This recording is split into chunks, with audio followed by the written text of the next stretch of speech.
Ele entrou em competição profissional aos 11 anos, aos 13 já ganhava mais de 300 mil dólares por ano em patrocínios.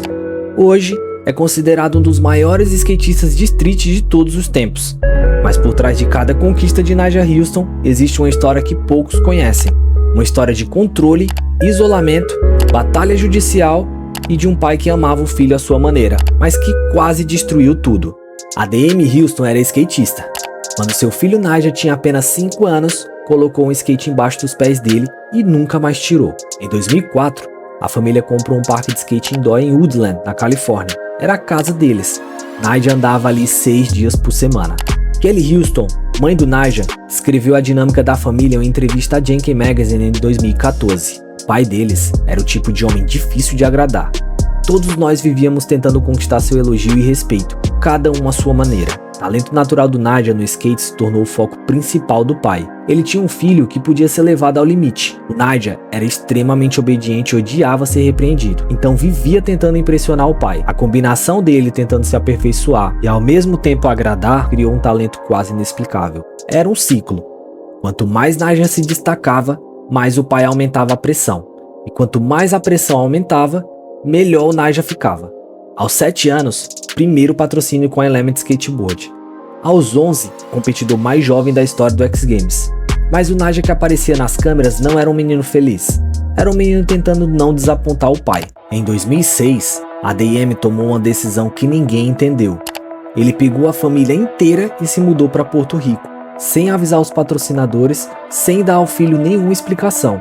O próprio Nyjah, anos depois, falou sobre isso em entrevista à Rolling Stone. Até hoje, eu não entendo realmente porque meu pai nos levou pra lá. Pareceu super aleatório.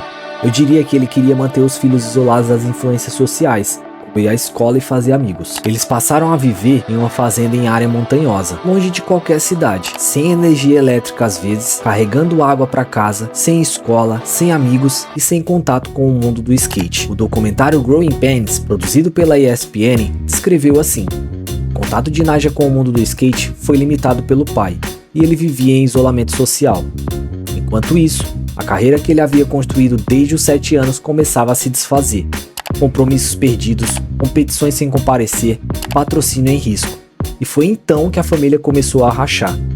A mãe, ainda em entrevista para Yankee, explicou o momento em que tomou sua decisão. Os filhos estavam ficando mais velhos e queriam fazer parte da sociedade.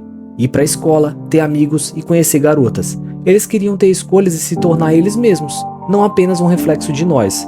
Eu era a favor da curiosidade deles, mas o pai não. Então eu os escolhi, em vez de escolher ele. Kelly foi com os 4 irmãos de volta para Califórnia. Nyjah ficou para trás, com o pai. Por um ano inteiro, Nyjah não viu a mãe. A DM era, além de pai, um empresário, cinegrafista e o gerente de carreira de Nyjah, e usou isso como argumento para mantê-lo em Porto Rico. O próprio Nyjah falou sobre isso em entrevista à ESPN. Como meu pai era meu empresário, eu era de certa forma o único filho que não tinha escolha. Fui forçado a morar com ele, o que foi muito infeliz. A batalha judicial durou anos. Em 2010, a mãe conseguiu a custódia dos filhos. Nyjah voltou para a Califórnia sem dinheiro, com a carreira destruída e com a descoberta de que os ganhos de suas competições haviam sido desviados pelo pai, conforme relatou a Rolling Stone. Mas havia algo ainda pior: as filmagens, anos de partes andando de skate, material valioso construído ao longo de toda a sua adolescência. A DM ficou com tudo. A mãe revelou o que aconteceu em seguida. Segundo o pai, no banco de testemunhas durante o julgamento do divórcio, o material havia sido destruído. Nyjah não acreditou e secretamente planejou uma forma de entrar e recuperá-lo. Quando chegou ao apartamento, o proprietário disse que ele não morava mais lá. Depois disso, ficamos 3 anos sem vê-lo.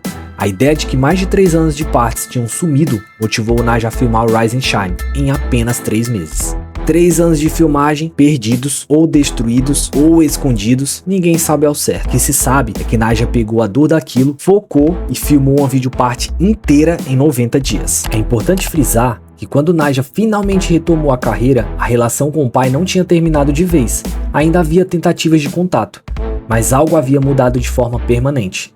Nyjah cortou os dreads, passou a ouvir hip hop, começou a comer carne e laticínios pela primeira vez na vida, e cada uma dessas ações era uma declaração.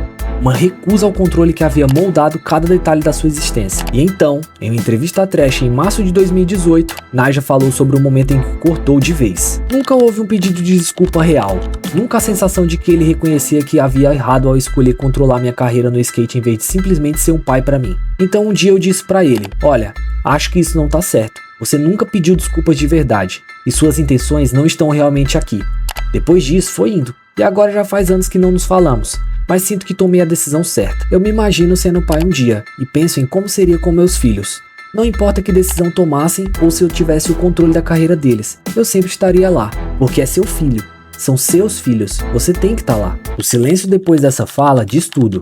Não foi raiva, foi a voz de alguém que esperou por um pedido de desculpas que nunca veio e que, cansado de esperar, simplesmente seguiu em frente. Hoje, Naja Houston é o skatista com o maior número de vitórias no Skate Street do X Games da história, medalha de bronze nos Jogos Olímpicos de Paris 2024 e um dos atletas mais bem pagos do skate no mundo. Sua mãe Kelly é hoje sua empresária e aquela mulher que um dia saiu de Porto Rico com 4 filhos no carro é agora quem gerencia a carreira do maior skatista da geração. Quanto ao pai, a DM Houston desapareceu da vida pública, há anos sem um contato com o filho. E sobre as filmagens, se é que ainda existem, guardadas em algum lugar que ninguém sabe. Pai que empurrou o filho para a grandeza com uma mão e bloqueou o caminho dessa grandeza com a outra. A história de Naja não é só uma história de skate. É a história de um menino que cresceu tentando agradar quem nunca ficou satisfeito, que perdeu anos de sua vida em isolamento, que perdeu as filmagens que documentavam quem ele era e que teve que reconstruir tudo.